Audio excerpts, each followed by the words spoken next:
Hey everybody, welcome back to the Non-Power Gamers. Today, me and Nico will be talking about Apocalypse, and we have a few thoughts about it, so let's just get right into it.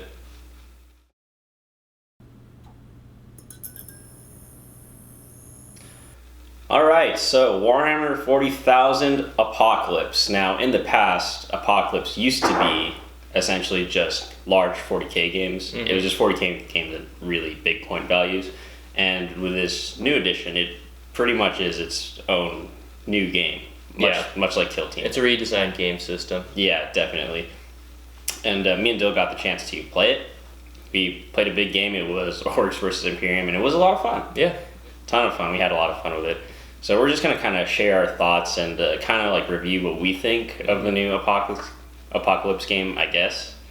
Because, you know, when I first heard about this new Apocalypse, I wasn't like super stoked for it. Like I wasn't really excited when I heard how it worked, how the models, they're not really models, they kind of activate as a unit. They work as units more so, because how it works is instead of removing each casualty, each unit has a set number of wounds, and once those wounds go down, then you remove the entire unit. And that could be like 30 boys being kind of activated as one whole thing.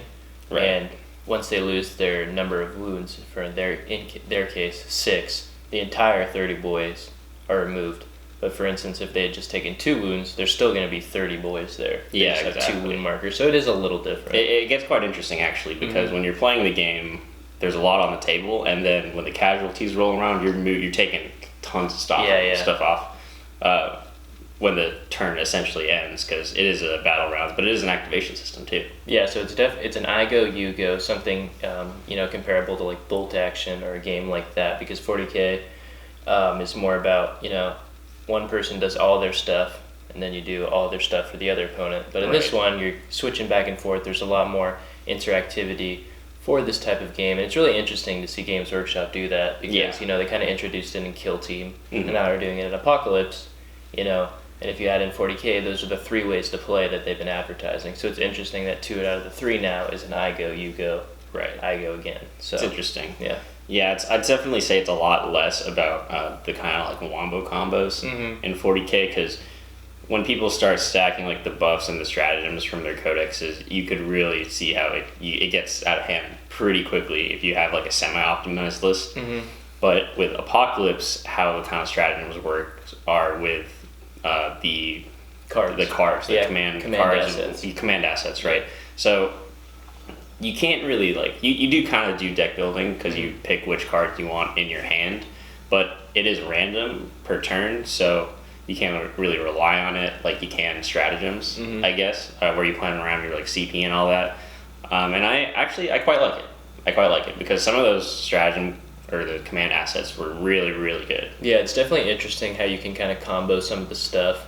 And I like how with the command cards, they still kind of give you chapter-specific things. Like there's cards that are specific for Ultramarines, but if you're playing Space Marines and you don't have an Ultramarine force, there's like a second way of using the card. Yeah. So that's how they kind of mitigate some of having such specific cards. They just give you a second way of using the card. So exactly. And it's interesting because I think Apocalypse is actually better for mono armies, ironically, because when we played, we had all Orcs versus an Imperium force, which was like Guard, Knights, and Salamanders. Yeah. So the Imperium side was kind of mixing and matching their cards, I guess. It was like a 3-player game, It's going to be a little weird because we had so many players playing. But we were mixing our cards, and we were sometimes finding that, like, the cards we were drawing would, favor the Salamanders, and the Imperial Guard and the Knights wouldn't get to do anything, and, vice versa and stuff like that. So it's kind of ironic that Soup is more powerful in just regular 40k and not Apocalypse, where Soup would more likely be a thing, seems more thematic, Yeah, definitely. But honestly, I think that this is kind of the ideal way to play big games. Yeah. In my opinion, because Apocalypse has never been something that has been overly competitive. One, because it takes forever. Yeah.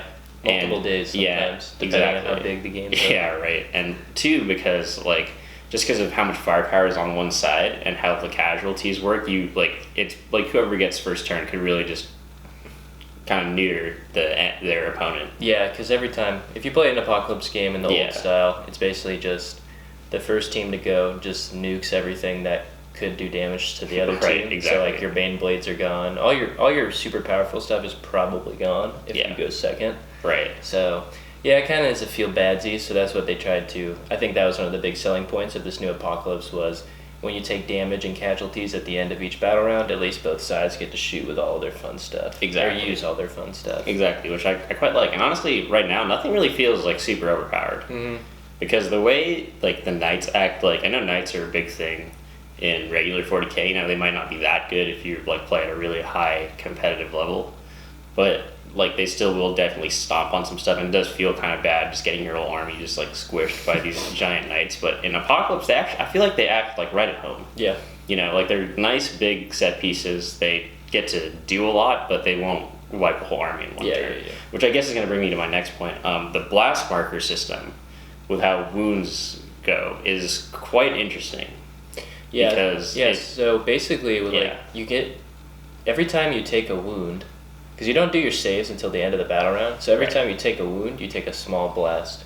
Exactly. And then every time you take 2 small blasts, it turns into a large blast. And how does the saves work for that? It's pretty interesting, right? Yeah, at the end, if you have a small blast on you, it'll be you save on a d12, so you're more likely to get it. The save was the same no matter what.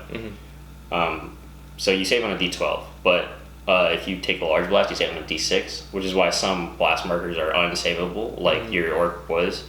They had a 10 plus save. Yeah. You know, you can't get that on a d6. You never save a large blast. You couldn't save it, so you just take the damage. But what was interesting is that how it works is for every 2 small blasts, they become a large blast. And then, you know, there are some destroyer weapons that cause large blasts, but overall, for the most part, you're just kind of stacking small blasts to get those large blasts over and over again. Yeah.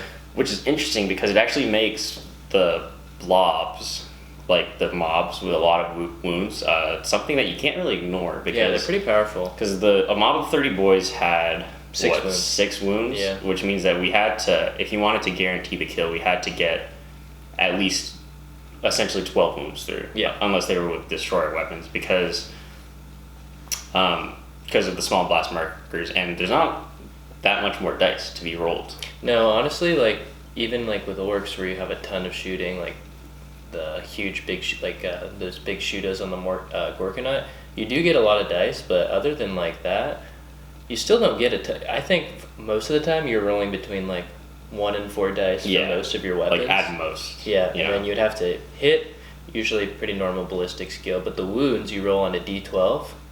So a lot of the wounds, it depends. If you wound on you have 2 wounding characteristics. It's kind of like Sigmar, where it's a set wound characteristic for each weapon, but you wound on something against infantry and you wound against something with against vehicles. Right. So a melta-gun will be better at wounding vehicles in comparison to infantry, because the weapons kind of represent how likely it is for that weapon to damage a whole unit, and not just a model within the unit. Yeah. Yeah, because like a melta gun shooting at a melta gun against infantry is like a 9. Yeah. Whereas against like another vehicle, it's probably like a 7 or something. Yeah. I don't know specifically, but which I think is kind of cool. But it's also kind of cool because of how the blast markers work. Because the Orcs have a 10 up save, right? So, and that's only achievable with small blast markers. So, if we could pick which blast marker to do, I think ideally we would just try to put a bunch of little ones on, and then just try to force the save, so we wouldn't have to cut through so many wounds. But because the 2 smalls turn into a large, we had to get 12 wounds through. Oh yeah. That you know makes sense, what I'm saying? Because like then I could try to get just 6 small ones through, and then just hope you fail the saves, because a 10 plus isn't super likely, even though it happens. I get what you're saying. That's actually kind of yeah. So they're strangely resilient, which is cool, because you would expect in Apocalypse big hordes of things to kind of have a big presence on the battlefield, be able to weather a lot, and it's something you can't really ignore, which is quite cool. And I have my phone out. This is for talking points, everybody. I'm trying to be slightly more professional. So another big thing actually is the saving throws. Yeah. I think that's actually what's going to kind of make or break this game mode, because there's no modifiers to it. There's no modifiers to saving throws. And the saving throw on a knight is a 5, but I've heard that some models have saving throws that are a 3. Yeah, like Storm Shield guys still have a 3+. Yeah, exactly. That's that's pretty crazy considering your firepower is all like it's a lot less than 40k. Like you can weight of dice it definitely, but you just don't have that weight. Like if you really want to pile wounds onto it, you have to dedicate like a lot of your army to doing so. You know. Yeah, so it's kind of interesting because you can still target characters in this game as well. Right. They just take a -1 to hit. Right. So like the only benefit you have for like sniper weapons is you don't take that -1 to hit. So you can really target characters, and that's the interesting thing that I was thinking with like if you take a storm shield guy with a 3+ save, you have to dedicate a lot of fire to him to really for sure take him out. I don't even know if it would be worth shooting at him. But it might, like, I don't know, because like with models, like those characters, they only have 2 wounds, so that's true. If you get unlucky, you can, I don't know, it's just different, and especially with no modifiers to the save, it just kind of makes you think about things differently. Yeah, it is different. So that's interesting. I think that's really going to be the deciding factor whether people like it or not. Because then if somebody because again, Apocalypse has never been a competitive thing, which I like because how the turns work is it's on a time limit. You're not really it's not like go to turn 5, go to turn 6, and then that's when the game ends. It's here's how much time we have to play. When we're done, and we'll just call it there. Which I kind of like. I really like that they are encouraging it to be a more casual way for people with really big collections of models. Sure.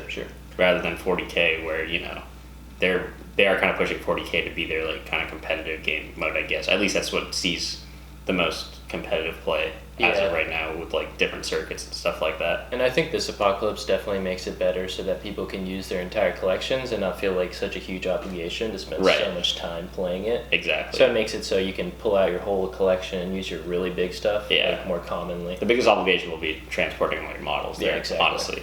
But once we did take a while to play it, but that was because we were still obviously learning the rules. We were still looking at data sheets and all of that. And setting up the models does take a while. Yeah, and setting up the models does take a while. The movement trays help. Yeah. Which is cool.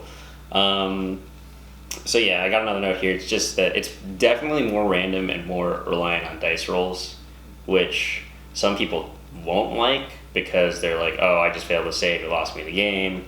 But I mean, I like that. Yeah, I like it too. Because the dice tell a story. That's always my opinion on it. Yeah, without the dice, what would this game really be? Exactly. So, because there's people that like to mitigate, like, oh, re-roll everything and like just try to maximize their efficiency. But I do like the randomness of it all. And yeah, I think that's pretty much it for my topics. Do you have anything that you'd like to say about Apocalypse? Not specifically, but I just think overall, from our one game and like just our first impressions and seeing other people's videos about it or just other people playing the game, I do enjoy it more than I thought I would. Oh yeah, definitely. I didn't really I've never really been a person that's like into big games unless they have a very strong theme because they take so long and it's like it can kind of be a slog sometimes. Right, exactly. So at least with this Apocalypse, like if that was the big turning off point for you was the time, I think that once you learn it, once you play maybe your first game, and if you know your data sheets, I think that's just the biggest thing. So you don't have to check your data sheets. You can go a lot faster. Definitely. And I think one recommendation I would have, if you are going to play a lot of Apocalypse, like within your gaming group, I think it would be good to have 2 sets of the thing. Yeah. Because there is one caveat. If your gaming group, because we had 5 people playing and we only had 1 box set of Apocalypse, we had to share all the generic cards. And there is a system, basically, both sides pick what generic cards they want. If there are overlaps, then you randomly draw from that deck, and you get some of them and they get some of them. But if you have 2 sets, you don't have to worry about that. So if the cards matter to you, it's good to have 2 sets. If not, it's not really a big deal. Yeah. But if you're playing a lot, you might as well have 2 sets because you want the best experience. And also, I mean, the Apocalypse boxes are out too. Yeah. So those don't have the cards, but they will. I'm saying they're going to help people. Like they're going to help gear people to get into Apocalypse. Yeah, those boxes are crazy deals. I got mine. I didn't get mine. Wait, which one are you gonna get? I'm not gonna get one. Oh, that's disappointing. I have a ton of models right now. Why don't you get the Chaos one? It's just all troops. It has bikes. No. Troops are good. Who uses bikes anymore? But overall, it was a fun game. Like it was a lot of fun. No, I enjoyed it. I definitely had a good time, and I think because me and Dill with our gaming group, we do play big games like this fairly often. So maybe we'll make the switch to Apocalypse. You know, I think it loses a bit of the intimacy. Yeah. Definitely, like with like your individual models, like you can be like heroes and stuff. Yeah, you kind of lose that moment of like, I don't know, your captain rushing into like, you know, fighting the other person's warlord. You don't get that like, oh, I'm gonna reroll this, I'm gonna use this combo. Yeah, or I'm gonna go before you go, because you know that those create pretty crazy moments. But it's a good trade-off when you don't have to wait 5 hours for that moment to happen. Right. Yeah. So, Exactly. Yeah. But yeah, so overall, Apocalypse, thumbs up for me. Certainly, it's a good addition. And again, like if you don't like it, you don't have to play it. Mm-hmm. It's just nice to have. I definitely recommend trying it though. And I think that if you're not a fan of it, you can always just play 40k, like big 40k still. You know, that's not going anywhere. Yeah. But yeah, Apocalypse, overall pretty good. Yeah. Definitely recommend. I enjoy it as well. At least try it. I think you should at least try it. And, at least try it. You know, if you have a gaming group, if one person has it, you can always go back to it. It's $100. You guys can all split it or something like that. So exactly. Yeah, it'd be worth. And even if you don't like it, you still get the cool Apocalypse boxes. They're just really good deals. Yep. So there's that. All right, so I think that wraps up this video pretty much. So the battle report, if you're coming from the battle report, thank you for watching that. Thank you for watching this. If you haven't watched the battle report yet, then go ahead and head on over there to check it. It's a little rough because we're still looking stuff up and still learning the rules, but overall it was still just a wonderful time. A lot of funny moments. The spectacle of it, I think, is just the coolest part. Yeah. All those orcs it was going after the knights. It was super cool. And we did have a kind of small table, so it was hard to fit everything, but it was still super cool and super fun. So you guys should check that out, and thanks for watching this video. Don't forget to like, comment, subscribe, and we'll see you next time.